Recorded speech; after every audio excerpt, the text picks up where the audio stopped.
Sayın Atatan YouTube kanalımızın izleyenleri, Türkmenistan gündemi haber bültenimize hoş geldiniz. Bültenimizdeki haber başlıkları: Aşgabat ile Arkadağ şehri arasında tren hattı projesi teklifi sunuldu. Karadeniz-Hazar Uluslararası Ulaşım Koridoru güçlendirilecek. Türkmenistan Uluslararası Taşımacılık Günü'nün oluşturulmasını teklif ediyor ve son haberimiz FIFA Başkanı Infantino Aşgabat'a geldi. İlk haberimiz Aşgabat ile Arkadağ şehri arasında tren hattı projesi teklifi sunuldu.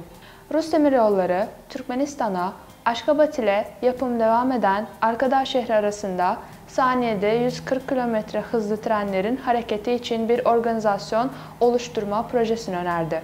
Rus Demiryolları 1. Genel Müdür Yardımcısı Sergey Pavlov, Aşgabat'ta düzenlenen Uluslararası Ulaştırma Konferansı'nda yaptığı konuşmada, bölgesel bir yolcu demiryolu ekspresi düzenleme projesi, Türkmenistan'ın başkenti Aşgabat ile Arkadağ şehri arasında bir bağlantı oluşturulmasının içerdiğini ifade etti. Planlanan seyahat süresi 18 dakikadır. Yani şehirler arası mesafe yaklaşık 30 kilometre. 2023 yılının ilk çeyreğinde Rus Demiryolları, Türkmenistan'a kargo teslimat hacmini bir önceki yılın aynı dönemine göre %73 arttırdı. İkinci haberimiz, Karadeniz-Hazar Uluslararası Ulaşım Koridoru güçlendirilecek. Romanya, Karadeniz-Hazar Uluslararası Ulaşım Koridoru'na ek olarak Türkmenistan, Gürcistan ve Azerbaycan'ın da katılımının beklendiği bir anlaşmanın 2023 yılında imzalanmasının umduğunu söyledi. Romanya Ulaştırma ve Altyapı Bakanlığı Müsteşarı Adrian Fogis, Aşgabat'ta düzenlenen Ulaştırma Konferansı'nda bu yönde açıklamalarda bulundu. Türkmenistan, Romanya ile birlikte Karadeniz'den Hazar Denizi'ne uzanan uluslararası nakliye güzergahı ile ilgili siyasi bir anlaşma başlattı. Gürcistan ve Azerbaycan ile birlikte bir ulaşım koridoru oluşturma fikriyle çalışıyoruz. Malların daha hızlı geçişi için çok modlu, entegre bir koridor sağlama fırsatımız var. Şu anda hükümetler arası bir anlaşma üzerinde çalışıyoruz ve umuyoruz ki Türkmenistan hükümetinin yardımıyla bu yıl tamamlayacağız şeklinde konuştu.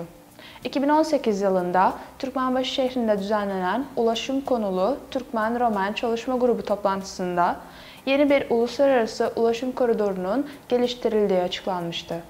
Hazar ve Karadeniz'i Azerbaycan ve Gürcistan üzerinden birbirine bağlanmakta. Romanya'nın Karadeniz'deki Köstence Limanı ile Türkmenbaşı Uluslararası Limanı'nın güzergah üzerinde önemli noktalar haline gelmesi planlanıyor. Sıradaki haberimiz, Türkmenistan Uluslararası Taşımacılık Günü'nün oluşturulmasını teklif ediyor. Birleşmiş Milletler Genel Kurulu'nun Türkmenistan tarafından önerilen Uluslararası Taşımacılık Günü kararını kabul edilmek üzere hazırlanıyor. Uluslararası Taşımacılık Diplomasisi Merkezi'nin yani ICTD, İcra Sekreteri Igor Runov, Aşgabat'ta düzenlenen Ulaştırma Konferansı'nda bu konuda açıklamalarda bulundu. Runov, bununla ilgili açıklamasında, "Bu bizim ortak bayramımız. Bu nedenle umarım bu yıl 26 Kasım'da birlikte kutlayabileceğiz," dedi. Son 10 yılda Türkmenistan, Birleşmiş Milletler'de ulaşım konularında lider konumuna geldi. Türkmenistan'ın girişimiyle Birleşmiş Milletler tarafından birçok ulaştırma alanındaki işbirliğine yönelik kararnameler imzalandı. Son haberimiz, FIFA Başkanı Gianni Infantino Aşgabat'a geldi.